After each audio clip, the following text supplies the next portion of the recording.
we are going to welcome someone very, very special as well on stage, mentioning that this gentleman, Dean Tribble, is going to speak also about yield, orchestrating yield more specifically, and really about what DeFi could arguably look like in a multi-chain world.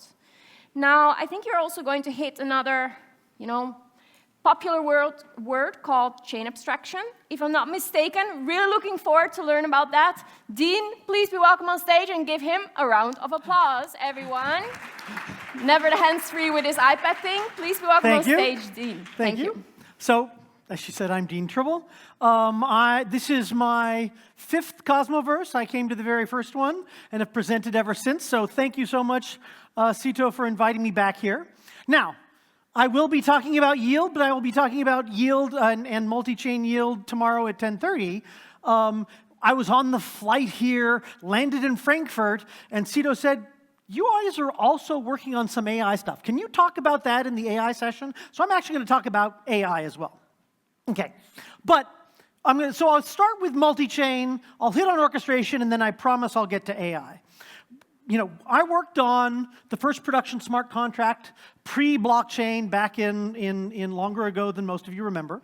We worked on early versions of IBC and helped contribute to initial IBC, and then we together have all worked on shipping products that have controlled, that have delivered, that have bridged billions of dollars, right? Not me personally, but a lot of you out there, right? And the thing is that it's still hard, right? We still have a world, and she mentioned chain abstraction, right? We helped launch the idea of chain abstraction along with Frontier Labs and Near and Everclear and so forth back in 2024, and that gives people the ability off-chain to see all the different chains. Because what we were observing is billions of dollars on an ongoing basis were about how do I take money from one chain and move it to another. There is no, the rest of the world finally realized what Cosmos was founded around, which is there's not going to be one chain, there's going to be lots of chains. And it is now possible to see them all, but it's still the user that's caught in the middle having to address that, right? So if we want to take a simple example that is one that we are building towards, and I'll talk more about that later, where I've got money in Aave, I keep my USDC there, and there's this new thing out on Arbitrum. These are some of these Cosmos chains. Yeah, some of them Polygon, they're a Cosmos chain. Yeah, but here I'll talk about Arbitrum, right? And so what I have to do is I go into the Aave dashboard and I do a withdraw, and I wait 18 minutes or whatever the heck it is, and then I go to a bridge, and different UI, and I say now ship it over to Arbitrum, and I wait. Right? And then, 18 minutes or 20 minutes later, I then go over to Beefy Finance, pick out Arbitrum, because that's where I put my money. And then I figure out which vault, right? I find the vault, okay, because I didn't know that beforehand. And then I figure out how much money actually got here. And then I do my deposit operation, and I wait, and eventually my money is there, right? And this is something that is all the user's problem, right? And it's terrifying sometimes, because you got your money in flight, you don't know where it is. And it's complicated, and it is burdensome, right? It takes 30 minutes, 45 minutes to do this thing that there are lots of people that do it every single day on multiple different positions, right? And this is just one example, right? So we solved connectivity. We solved it with IBC. We solved it with, then people add, just like there's no one blockchain, there's no one protocol, so you've got CCTP, you've got Axelar, you've got Union, you've got Hyperlane, you've got Layer 0, you've got all these things, right?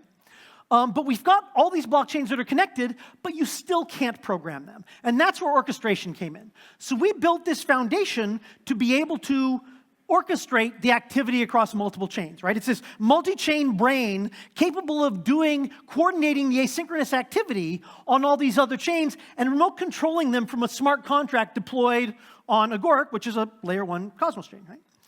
And so now instead of having these 5 actions that the user had to take with multiple different signatures using multiple different wallets, you can end up with a single action that they hit that approves this cross-chain activity, this high-level intent where the which gets submitted to this orchestration contract that then executes their automation, whether it spans a single block like most people do right now or spans hours or days or what have you, right?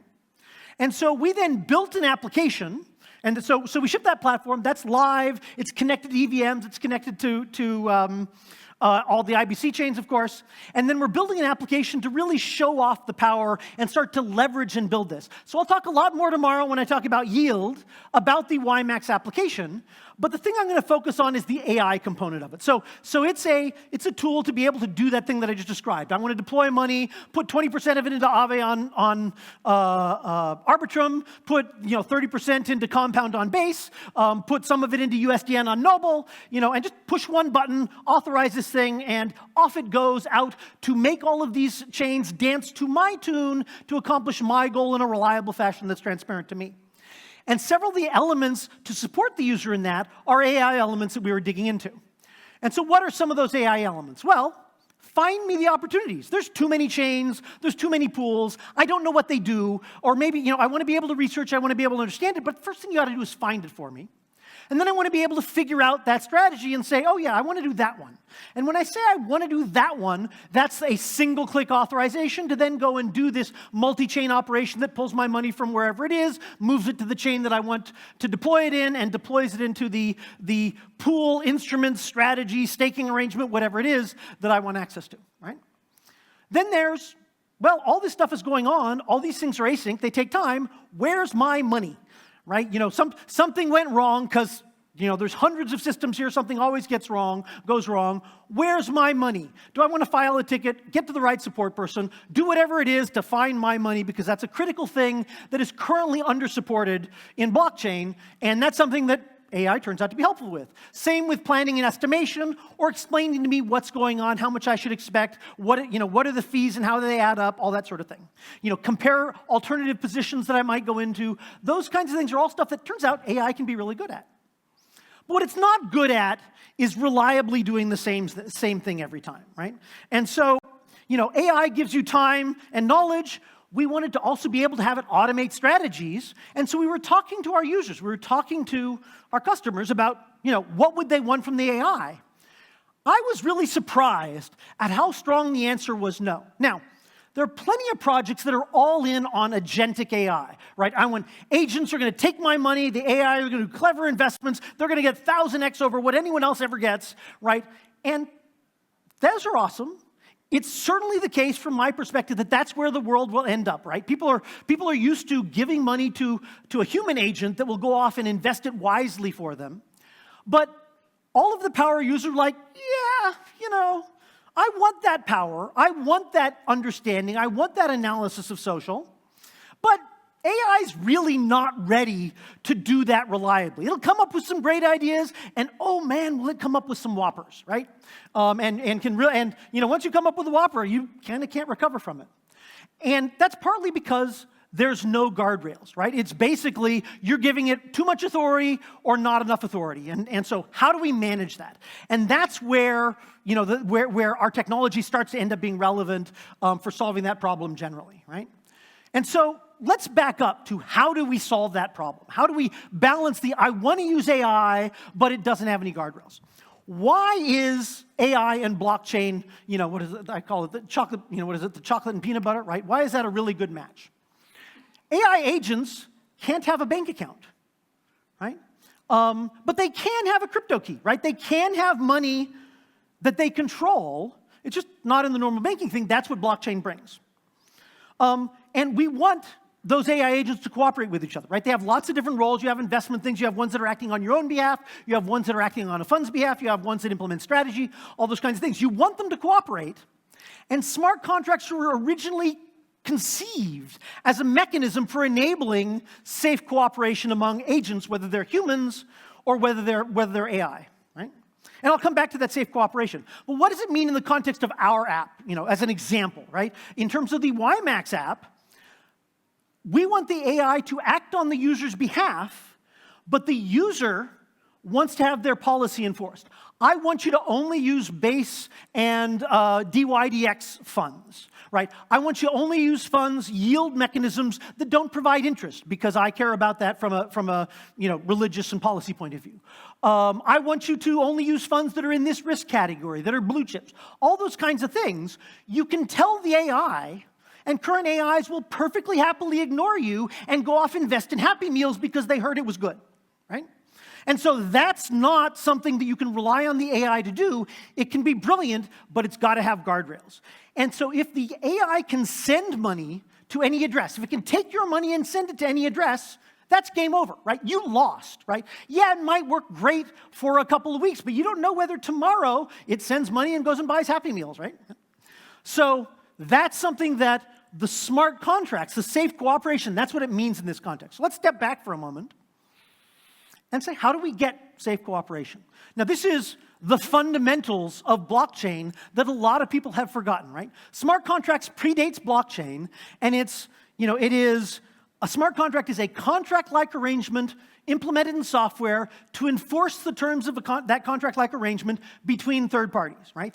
eBay, PayPal, Venmo, Airbnb, those are all smart contract businesses with a centralized provider, right? And they enable strangers to rent houses from each other. They enable strangers to auction off goods and deliver them to someone that you have never met and probably wouldn't like if you had, right? And they enable that safe cooperation. So what blockchain brings, though, is, so first off, so smart contracts don't just automate, they enforce the rules of the game between these parties. And what blockchain brings to that is decentralized consensus on what happened in a smart contract.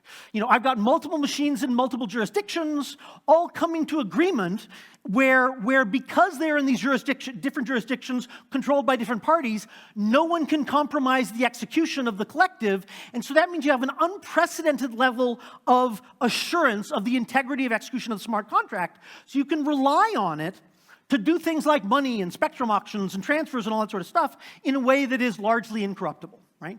And so now those smart contracts no longer need that central authority of StubHub or eBay that's able to get the sweetest deals for themselves. It's all clear what's going on, and that's what I agree to when I engage in it. And so now it can enforce the AI, who, by comparison to me is a super intelligence about finance, it can enforce the rules that I impose on it so that the AI can do good things for me but can't take all my money and buy Happy Meals, right? So that's sort of the foundation that we want for safe use of AI, okay? But it's still not good enough for cross-chain, right? That would enable me to have a smart contract that says you can only transfer to these accounts in the blockchain in which my smart contract lives. But it's the same kind of thing. If my AI can say, do this bridging operation to send the money to Arbitrum, and gets to specify where on Arbitrum and what the operation on Arbitrum is going to happen, same game over, right? It can route it off to an address that doesn't exist, and now nobody can get that money. It can route it off to a chain that I've never heard of, and rug me that way, right?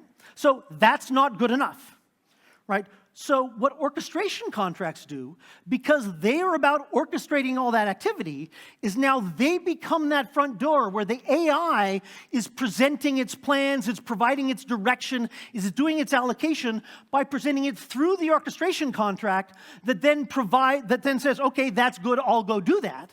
So the orchestration contract doesn't have to have any smarts about the strategy. It just needs to know, in this context, what the user is constraining the smarts of this off-chain AI to do, right? So I can have my policy that says, yes, you can go to Arbitrum, yes, you can go to Base, yes, you can go to Noble, yes, you can go to DYDX. I'm really not sure of these other three things that I haven't heard of, so you can't go there. And no matter what the AI does, the on-chain smart contract running with the high integrity that we talked about will enforce that it can't take my money and send it over to there. And so what did we do for YMAX, right?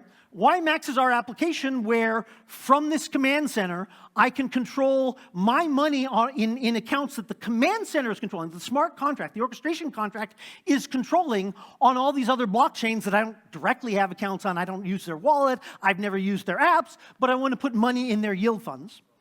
And so when the AI says, here's where I want it to go, it's only allowed to say things that will move money from one of my pools in one of my allowed instruments, pull it out, move it over to a blockchain that I'm also willing to use, and put it into another pool, strategy, vault, whatever you call it, that is in a protocol that I'm willing to invest in at a rate I'm willing to tolerate. And it can do that, but it can't give it to John. It can't take it out and deposit it into a chain that I've never heard of, right? So that's orchestrate. So that is, in some sense, the fundamental early key to how do we use AI safely in a multi-chain environment, in this case for DeFi, which is don't give them the keys, right? Give them the ability to interact and provide direction to a smart contract that enforces the cooperation rules. And those contracts are orchestration contracts, right? Structure your AI's access so that it's talking to an orchestration contract, whether it's Agoric, which I recommend, or some other orchestration infrastructure, but that's the way to provide attenuated interface. Now, as it turns out, the Agoric structure also addresses other advantages, like these are the kinds of operations that allow the AI to reason over high-level things. It's not reasoning over, do I use this protocol arrangement or that protocol arrangement? It's reasoning over, do I put it in that pool for 3 days or that pool for 3 days, which is what I wanted it to focus on. And we've got much more sort of fine-grained stuff in the computational model that we've built over the last several years that, for example, DCF got a grant, that's the Associated Foundation, they got a research grant to be able to apply this more generally to other kinds of fine-grained attenuation that nobody else can do to enable fine-grained cooperation among agents. So if you're interested in that, come talk to me. But fundamentally, these are the tools that let us do cross-chain use of AI for not just DeFi, but everything else. I will talk about DeFi tomorrow. Please come hear about more in detail about YMAX and all of our tokenomics rearrangements in order to support orchestration and that sort of thing tomorrow at 10:30. Thank you very much. Dean, thank you. Love your energy. This was epic. Honestly, this much energy, I was thinking, could really power small nation states, to be honest with you, and that just came to mind before.